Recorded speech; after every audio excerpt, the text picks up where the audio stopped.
Our first case tonight is the murder of Cathy Walsh. Cathy was 60 years old, a rather sad woman in some ways, and yet no one has yet provided any clue or reason as to why she should have been murdered. In 1986, she'd been thrilled to become a grandmother when her daughter, Pat, gave birth to little Amy. The child became Cathy's pride and joy, and there were few other joys in her life. She'd been quite ill in the past few months. She had severe arthritis, and only 3 weeks before she died, she'd been in hospital with a heart condition. Our reconstruction begins on the day before she died, October the 20th, in Tooting in South London.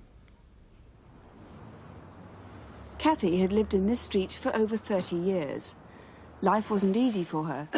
For 2 months, her gas supply had been cut off, and she was always short of money. She was well known in the area, as she had a habit of asking favours of some of the local shopkeepers and this garage a few yards away from her home. Here she comes again, Vic. I bet she wants to use the phone. Honey.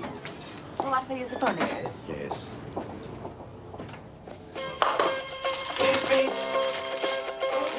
Today, shares take another tumble all over the world. In the wake of last week's hurricane, the cowboys start moving... Cathy's daughter, Pat, lived a few miles away in South Croydon. Over who speaks what. Once again this morning, shares have nosedived on the London stock market. The 100-share index was down more than 300... Hello? Hello, Pat, love? Hello, Mum. Why haven't you phoned? Haven't you been well? She usually phoned her daughter every day.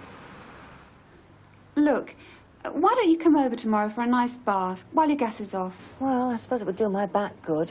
Well, ring me before you come, and I'll make sure I don't go out. All right, dear. See you in the morning. Bye, then. Pat was very close to her mother, but there were still some things she didn't know about her. Opposite Tooting Station on Mitcham Road is the Railway Bell pub. Cathy used to come here regularly, usually on her own.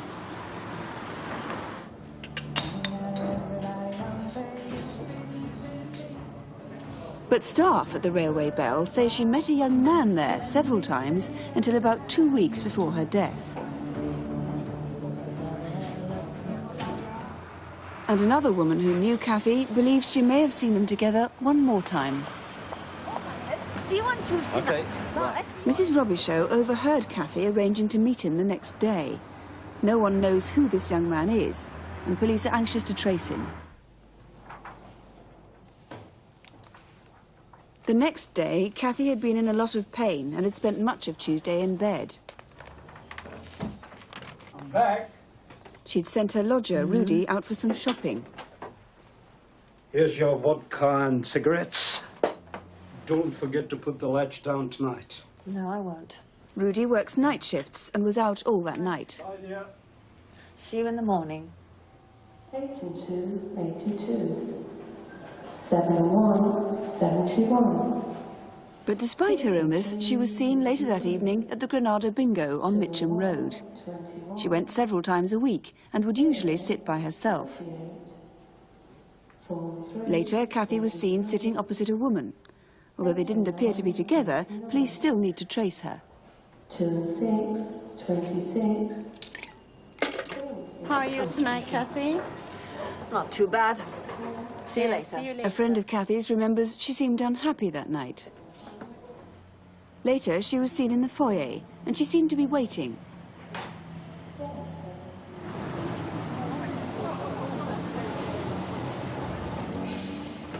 About 10 minutes later, 2 women saw someone who looked like Cathy boarding the number 44 bus. Haven't any money. Cathy was in the habit of not paying her fare.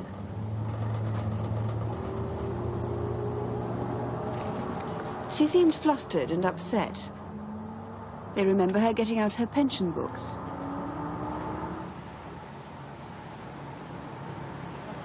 Would you give this to the bus driver? It's my address. All right.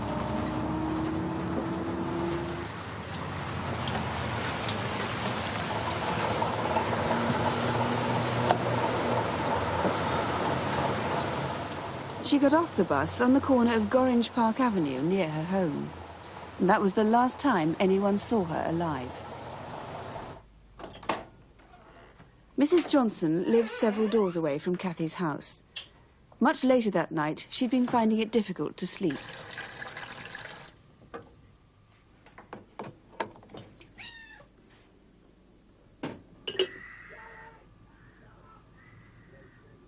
The screams went on for several minutes. They seemed to come from the direction of Cathy's house.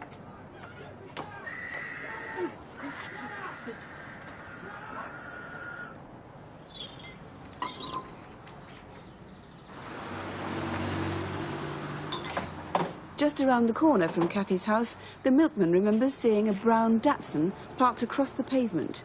There was someone in the passenger seat.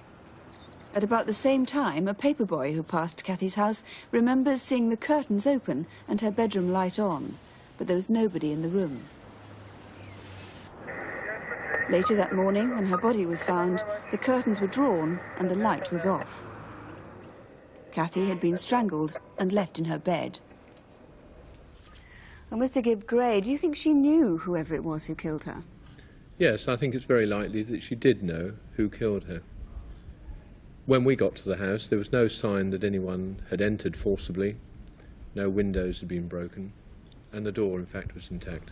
And there seemed to be no motive at all? It's a brutal and motiveless murder. She didn't have any money, so...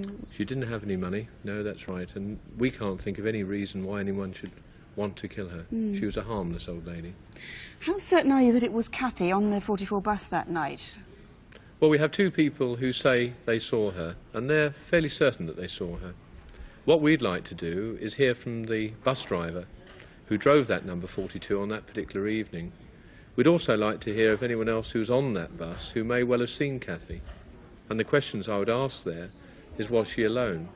And when she got off the bus, did she turn left or right? Did she go home, or did she go back towards Tooting and maybe to a public house and meet somebody there? Right. Just to assure the bus driver, who must have received that envelope, but that he'll come forward in confidence, won't Yes, he may well have committed some minor disciplinary offence against the London Transport Board, but what we're investigating here is a very serious case of murder. It's odd that Cathy didn't pay her fare, because in fact she had a bus pass anyway, didn't she? That's strange, and we really can't account for that, and that may well account for her rather odd behaviour on the bus. Or, of course, she may well have been anticipating meeting someone later that evening and may have been slightly worried or concerned about it. Now, the bus pass went missing. The other thing that went missing was one of her pension books. This, in fact, is not a pension book, it's a mobility allowance book. And this is a replica of what has gone missing. Do you think whoever killed her is the one who stole it? It's possible. We don't know that it's been stolen. It hasn't been cashed since that time. It's worth about £88 a month. This one has a unique feature on it.